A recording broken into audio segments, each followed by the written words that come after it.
Hello everyone, sequential continuity of a function हमने check करना था। लास्ट लेक्चर में हमने उसी से स्टार्ट किया था, बट वहाँ पे आपको सीक्वेंस की नॉलेज देना भी पहले ज़रूरी था, इसलिए हमने पहले वहाँ सीक्वेंस को इंट्रोड्यूस किया आपके पास कि what is actually a sequences.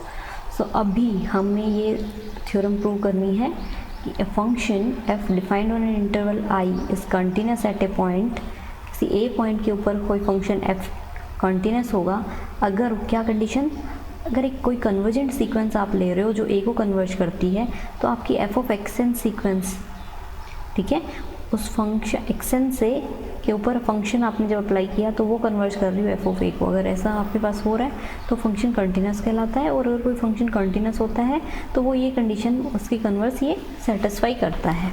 तो पहले हम ये देखना चाह रहे हैं कि एक्चुअल में इस थ्योरम का यूज़ कहाँ पे है, ठीक है, कैसे आप किसी फंक्शन को कंटिन्यूस दिखाने के लिए इस थ्योरम का यूज़ कर सकते हो। मान लीजिए कोई function F X equals to 2x आपके पास गिवन है, ओके, और वो आपने चेक करना है कि कंटिन्यूस है या नहीं at point x is equals to 1, ठीक।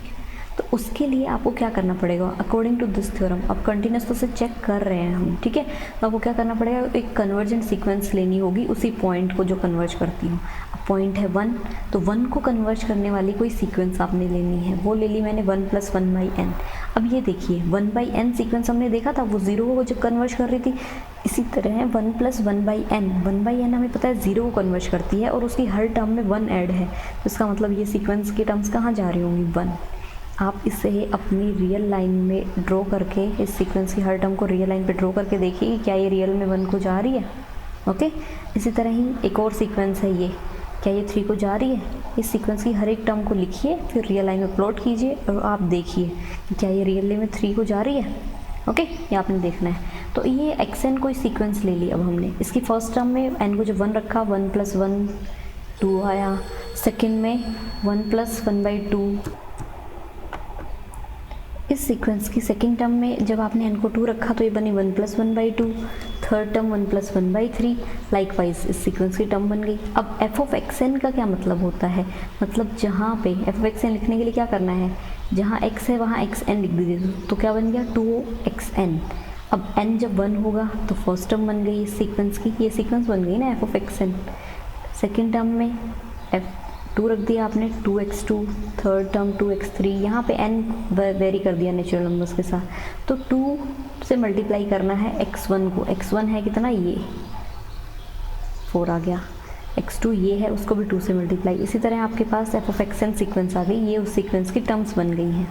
अब आपने ये चेक करना है कि ये सीक्वेंस किसे कन्वर्ज कर रही है। इस थ्योरम की हेल्प आप तभी ले पाओगे, इस फंक्शन को आप कंटिन्यूस 1 पे तभी बता पाओगे इस फंक्शन को, जब आपकी sequence f of xn f of 1 पे कन्वर्ज करे। और f ऑफ 1 का मतलब क्या है, फंक्शन में x की जगह पे 1 रख दीजिए तो आपकी वैल्यू 2। अगर आपकी ये गिवन सीक्वेंस 2 को कन्वर्ज कर रही है तो ही आप कह सकते हो कि ये सीक्वेंस आपकी कन्वर्जेंट है, ओके।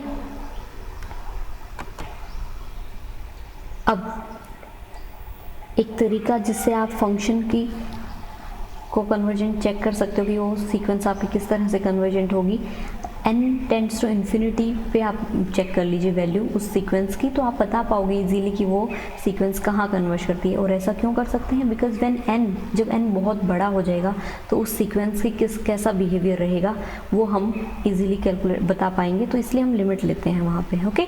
तो इस f ऑफ xn मतलब 2 ट्वाइस ऑफ xn की वैल्यू रख दी तो हमारे पास लिमिट आ गई 2। इसका मतलब है आपकी सीक्वेंस f ऑफ xn वाली जो सीक्वेंस है, दिस सीक्वेंस, वो 2 को कन्वर्ज कर रही है, और वही वैल्यू किसकी है, उस पॉइंट पे फंक्शनल वैल्यू भी 2 है।